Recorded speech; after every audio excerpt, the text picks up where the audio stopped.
Hey guys, this week we're going to take a look at two different ways of blending. We're going to look at the apply image way of blending, and we're also going to take a look at the blend if option. And both of these are going to give you a lot of control if you're wanting to blend specific tonal ranges of your image without affecting the other tonal ranges of your image or whatnot. So let's go ahead and let's get started. This first image, we want to actually make our shadows a little bit darker or push a specific color into a specific area of our image and have control over where that color appears based on the image itself. So let's take a look at a couple things. First thing I'm going to do is choose an adjustment. And I just want to be able to go in and darken up these shadows just a little bit, maybe without really affecting the highlighted areas of the image. So the first way that we can do this is through the Apply Image menu. But before we do that, we have to actually add an adjustment. So let's just say I'm going to add a levels adjustment, and it could be any of these based on whatever it is that we want to do. I've got my levels, and let's just say I darken everything. Okay, now I see that when I use this levels adjustment, it automatically comes with a layer mask, and this layer mask lets me know that this is affecting everything that's white on this mask. So not only are my shadows getting darker, but my highlighted areas are getting darker, my mid-toned areas are getting darker, and I want to kind of limit that to just my shadows. So I could go in and manually mask this, and starting with my brush tool and paint out all the areas that I don't want to be affected, or I can use this technique. Now the first thing that we're going to take a look at is we're going to use the Apply Image. So we're going to go to Image, we're going to go to Apply Image, and what we're going to do is I want you to take a look at your mask. Apply Image is using the image itself to create a mask. It's basically using it as a grayscale.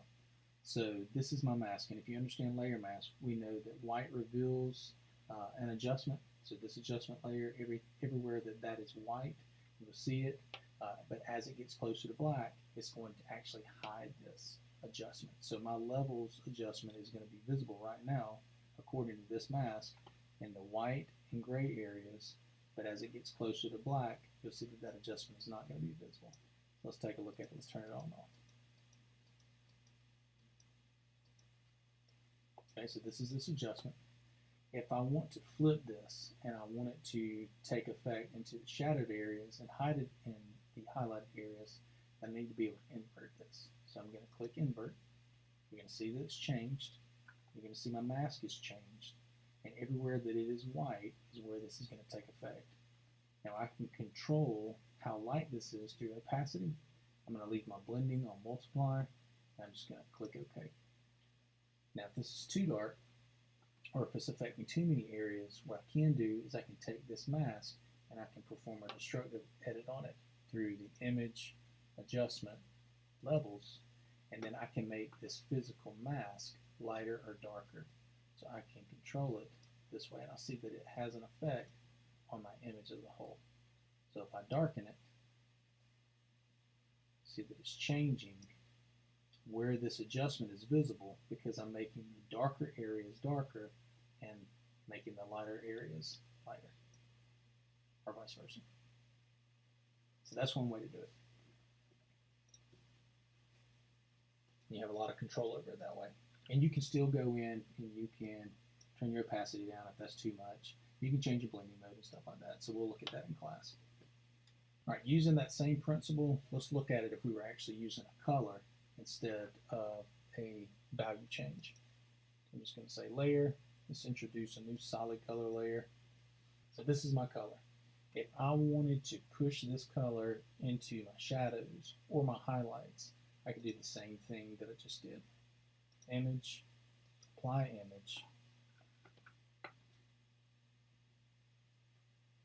Now, with something like this, sometimes you may not get an exact merged, or it may not use your actual image. If you get this, and we didn't get this in class today when we were talking about this, but if you get this and it doesn't use your image value as the mask, then what you can do is you can go up here to layer, and you can choose which layer you want to pull from. I'm just going to pull from my background. Again, I can click OK, and then I can immediately go up here, image, adjustment, levels, and I could control how bright or how dark that layer mask is just by making it darker or lighter. And that will control where those colors are pushed into. So click OK.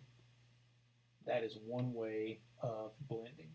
Another way of blending, same kind of principles and whatnot, just a different way of doing it, gives you a little bit more control in my opinion, is by using the blend if option. So let's use both examples that we did just a few minutes ago. Going to introduce a levels adjustment. Going to make that change or whatnot. But I can go into the layer styles menu, and you can get to that in a couple of different ways. But we can go up to layer, we can go down to layer styles, and we can go into blending options. Now, what this will allow us to do is this will allow us to use these sliders down here. And we're going to be using this one where it says underlying layer. And you're going to see us, we can start to move this right here. And basically what this is doing is this is clipping the area where this is going to be visible. So it's saying, hey, I don't want this to be visible in these areas. So these tonal values, I do not want this effect to be visible. And you can do that in both directions if you want. Now this is a hard blend by default.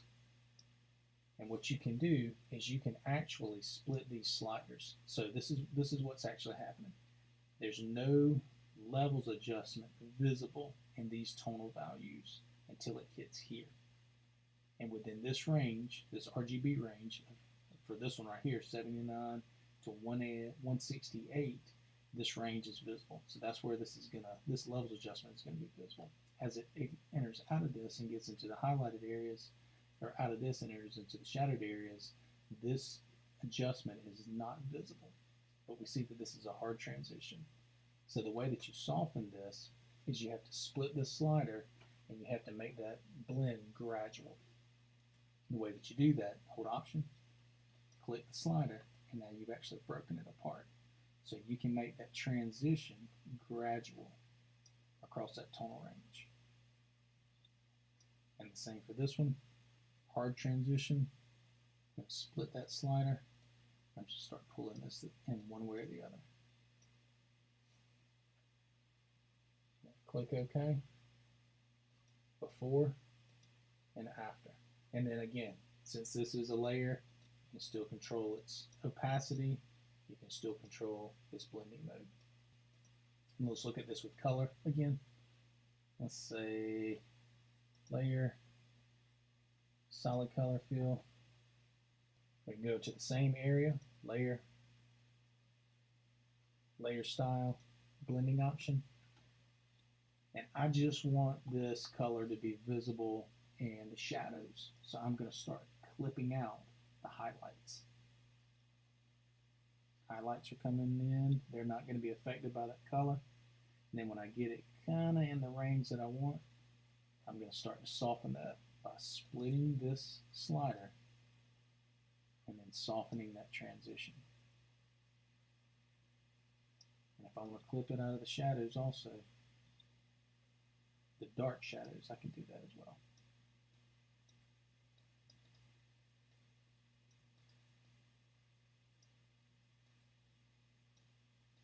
There's a lot that you can play with this. And if you want to connect them back up, just push them back together. They'll automatically merge, and then you can work with that. Two different ways of editing, two different ways of blending. Play around with it, see what you can get.